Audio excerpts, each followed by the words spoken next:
Senators Elizabeth Warren, Tina Smith, and Chris Murphy flew to Miami to speak with real Americans and discuss looming cuts to the Affordable Care Act that, thanks to Republicans, would drastically increase most premiums.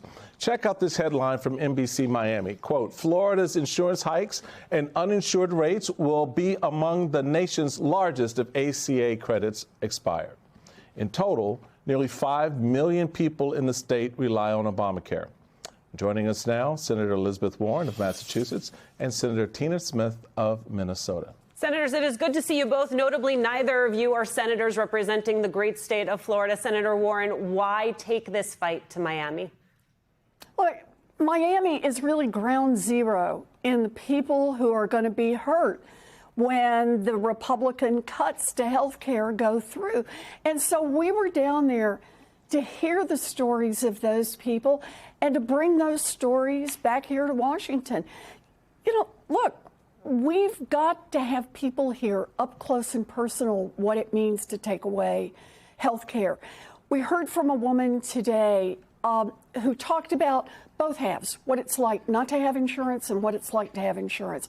Her husband has type 1 diabetes. They were not able to afford insurance years ago. He had seizures. He was in and out of the emergency room. And then 4 years ago, they qualified for Obamacare with these subsidies. They've managed through it. He has not been back to the emergency room. She now has melanoma and is working through her cancer treatments. And they both have gotten now their premiums and said that if those premium increases go through, they're not going to be able to keep their insurance.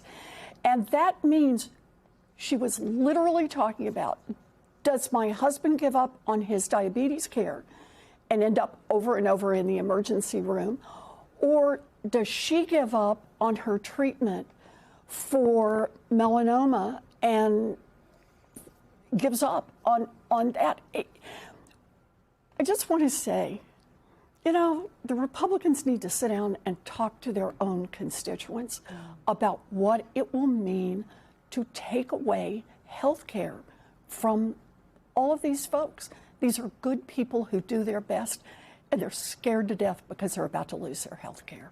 Senator Smith, did you share this experience in just when speaking with the people down in Miami, that they understood very viscerally what these we talk about oftentimes in D.C. a lot as policy changes, but what is happening really affects people's lives. Like the people out here in Washington, D.C. and even in New York, as I'm sitting here in New York, have said, well, the Democrats, they're fighting on this policy thing, but they just need to open the government. But this is not just a policy fight. This is life and death for people.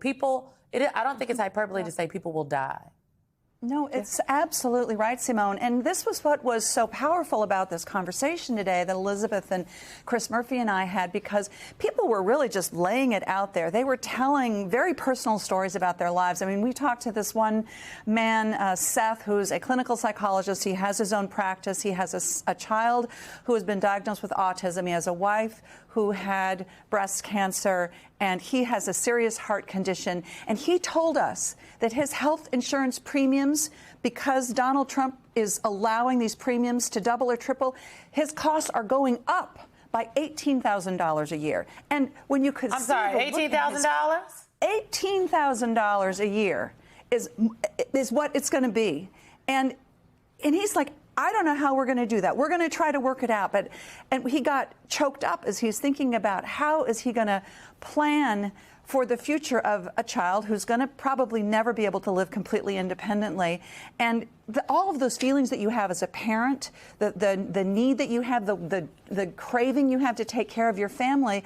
And all of this is happening, not because it has to happen, but because Donald Trump is making a choice. He said, I choose to expand to allow these tax credits for billionaires and big companies. I'm going to let those tax credits stay in place, but I'm not going to let these tax credits that help people afford their health insurance stay in place. This is on him, and we wanted to take it to him in his backyard and then bring those stories back. Well, you did, Senator Warren, and I have to applaud you for it because, I'm all about the tactics and the politics as well as the policy. But to get sometimes to the policy, you need to lay the groundwork with a little bit of tactical effort. So going there, both of you, along with Senator Murphy, and just sort of laying it on the table with real people matters. It matters a lot. And I think it's important to also note how the president is seeing this moment and how he looks at it. There was this moment in his interview with Norah O'Donnell when he got to the shutdown talks. I'd like you to take a listen to what the president had to say. Sounds like this is not going to get solved. Say it? Sounds like it's not going to get solved, the shutdown. It's going to get solved, yeah. Oh, it's going to get solved. How? We'll get it solved. Eventually, they're going to have to vote. You're saying the Democrats will capitulate. I think they have to. And if they don't vote, that's their problem. Now, I happen to agree with something else. I think we should do the nuclear option. This is a totally different nuclear, by the way. It's called ending the filibuster. Did you see John Thune said today they're not I know going to do John that? doesn't. Well, John and a few other. But you know what? The Republicans have to get tougher. So, sometimes you just kind of let ish just kind of sit there and marinate in its own thing. And that to me is so discordant. It is so disconnected from what you both were just talking about. Right. Get tougher on a woman with malignant melanoma. Right. Get tougher on the man with type 1 diabetes that they're struggling to control. Get tougher on the guy who had a massive heart attack and nearly died in his early 50s and needs continuing care. Exactly who does this billionaire president want us to get tougher on? Because it's sure as hell not the billionaires that he wants anybody to get tougher on. It's sure as hell not these giant corporations that are making big contributions so he can knock down the East Wing and build a gold-encrusted ballroom.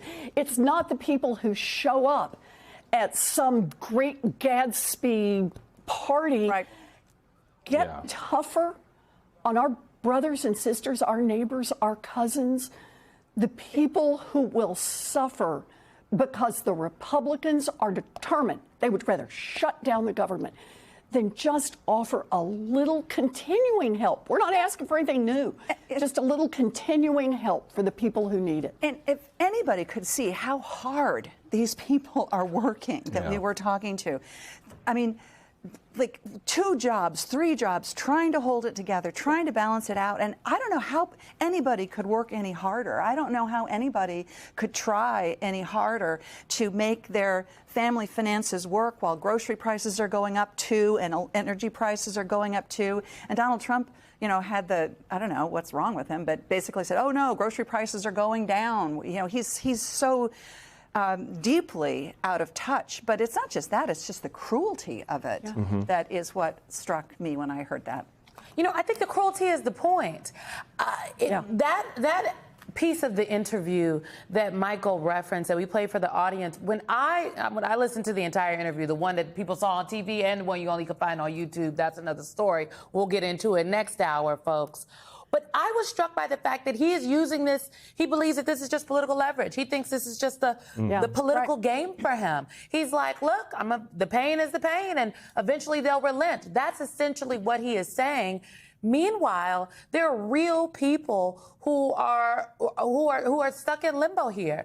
I was in Cleveland this weekend, and I met a gentleman walked by in the lounge we were at the hotel, and he came over and he told me he was a retired air traffic controller. He was retired after 32 years, and now he teaches at one of the academies. He's a contractor, and he said that they are currently discussing how they won't be able to continue to teach at the academy. They're going to have to send the people who are being trained to be air traffic controllers home after the end of this year because they don't know where the funding is going to come from. These folks that are being deployed out there in the field because of the government shutdown, they're going to have to cover their own per diems. They can't afford this. On top of that, all of these folks are working. Some of them are trying to pick up another job, drive Uber.